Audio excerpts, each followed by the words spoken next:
Good day! Ngayon ay kasama ko si Sanse, ayun siya sa likuran. At bago po tayo magsimula, syempre, may pampagood vibes po tayo. Sanse, mag-hi ka.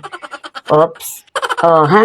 Nakita niyo naman po ang kasayahan ni Sanse. Ganyan po kami, pagka po kami dalawa magkasama, pampagood vibes lang. At syempre po, bago tayo magsimula, ang ating salawikain. Isang magandang umaga at mapagpalang araw mga katubig, mga kabisnes. Ayan nga po at hayaan yung ibahagi namin sa inyo kung ano po yung tips namin para po hindi mawala ang ating mga basyo. At iyon nga po, ito po ay natuklasan lang ni Sanse, senior sa amin, napag-usapan namin, sige, itry natin. Kaya naman po isang araw, nung kami po bago manguha ng basyo, nag-usap-usap kami na ngayong araw na to, ipapatupad na natin. Yun nga lang po, makikipag-usap po tayo sa bawat customer kung ano po yung sitwasyon na babaguhin natin. At para sa kanila din po yun. At sa totoo lang, wala naman pong customer na hindi sumang-ayon. Bagkus nga po, yung iba po natuwa pa. At eto nga po yung sample na kukuhanin natin. Ito po ay hindi pa ho ito na sasabunan ni Sanse. At saka sa lukuyan nga po nakapagpatay po kami ng machine. At saka sa lukuyan nga po ay mag-RO. Ayan po, mapapansin nyo may pangalan, hindi po ba? May mga body number din po ang ating mga kabasyuhan. Ito isa po iyan sa aking i-share sa inyo at ipapaliwanag kung paano po hindi mawawala ang ating mga basyo. Inuulit ko po, ito po ay pang sa amin lang, nasa sa inyo po kung gusto niyo pong gayahin. Pero masasabi ko po mga katubig, mga kabisnes, epektibo po naman. At ito nga po, ayan, dadagdag ko na po ito. Ayan, mayroon pong ribbon sa mga handle ng ating galon. Isa rin po yan sa ipapaliwanag natin kung bakit may mga ribbon ang ating galon at bakit magkakaiba ng kulay. Isa po yan sa napaka-epektibong paraan para po ang ating mga galon ay hindi po mawala. Matitrace po natin talaga. Kahit po sabihin na minsan hindi tayo kasama ng driver o ng pahinante, malalaman at malalaman po natin.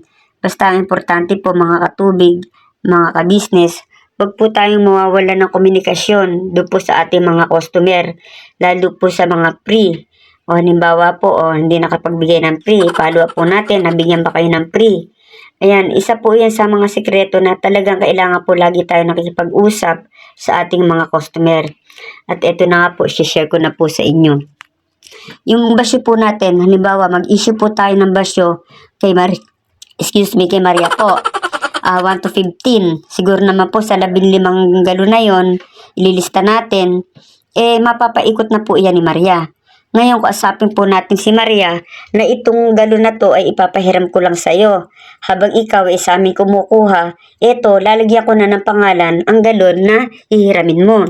Ang number ng galon ay 1 to 15. Ngayon, kapag ikaw, tatlo na lang yung galon na nasa iyo na may laman, mag-chat o text ka na, dadalang ka na namin.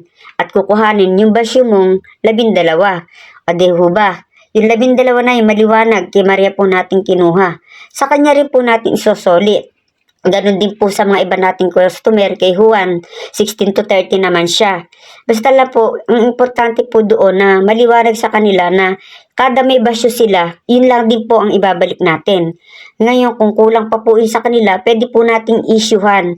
Ang importante po, yung galon na 20 o kung ilan man ang kailangan nila na kaya nating suportahan, iikot at iikot lang po sa kanila. Yan po talaga ang talagang sikreto para hindi mawala ang ating mga basyo. Hindi po ako galit nagpapaliwanag lang po ako Sineshare ko lang po ang ating mga kagalunan. At isa pa pong tips, madagdag ko lang po. Ayan po sa mga customer natin, may time na dyan nagkakalik. Akala namin una dun nga. Yung pala, dito rin po pala, may pagkakataon na mga customer natin, may mga bata na papaglaruan, lumuluwag ho iyan. Ngayon, pagka may leak, try nyo po iyang pihitin. Lumuluwag din po kasi yan sa mga ganyan pong klase ng faucet. At yan nga po, kung mapapansin nyo, pihit lang po natin yung nasa white, yung paikot, at kundi naman po, ito pong kulay blue. At balik po tayo sa ating topic. Ganun po mga katubig, mga ka-business ang gawin natin. Nasa ganun po hindi po mawala ang ating mga basyo. Makipag-usap lang po tayo. Basta po maging maagap lang sila sa pakikipag-usap, chat at text sa atin. Kung ilan na po yung basyo nila at kukuhanin natin, lalagyan para po maibalik natin sa kanila. Basta po kung anong kailangan nila at kaya nating ibigay, suportahan po natin. Ano po mga ka-business, mga katubig. Para po sigurado wala pong kawala-wala ang ating mga basyo. At isa pa po, ang may mga salahula po tayong customer, malalaman na natin kung sino po yung masyadong madumi at naglalagay ng juice o alak sa mga galon. Sorry sila, sa kanila din babalik yun kasi yun na nga ang galon na naka-issue sa kanila. Kaya hindi na madadamay, mapupunta kay Lucas, yung ginamit ni Juan na nagpainom, ginamit ang galon natin. Si Juan ay nagpainom, nilagyan ng alak, di po ba? Na-experience niyo po ba yun? Tinimplahan ng juice sa outing. Ngayon, sa kanya pa rin babalik yun. Napakahirap pong linisin ng galon na nalagyan ng juice o ng alak, hindi po ba? At ayan nga po, ayan, babalik po natin. Iyan po ang sikreto. Lagyan pa po natin ng mga ribbon ng bawat handle. Nang sa ganun po, talagang siguradong kay Juana, kay Lucas, at kanya-kanya po yung kulay. Marami po yung iba, cable tie lang nilagay. Basta importante po may palatandaan kahit mabura ang pangalan nila. Yung kay Green, kay Juan, kay Maria, yung red. Ala pong kawala-wala ang basyo na yan dahil sa kanila din po babalik yung inisyu nating may pangalan at may body number. Dinagdagan pa po natin ng ribbon. Ano po? O paano po? Maraming salamat po sa inyo. Isa po yan sa mga tips. O yan, may pangalan. Nang sa ganun, di po mawala ang mga basyo natin. Wag lang po tayong mawala ng komunikasyon sa ating mga customer.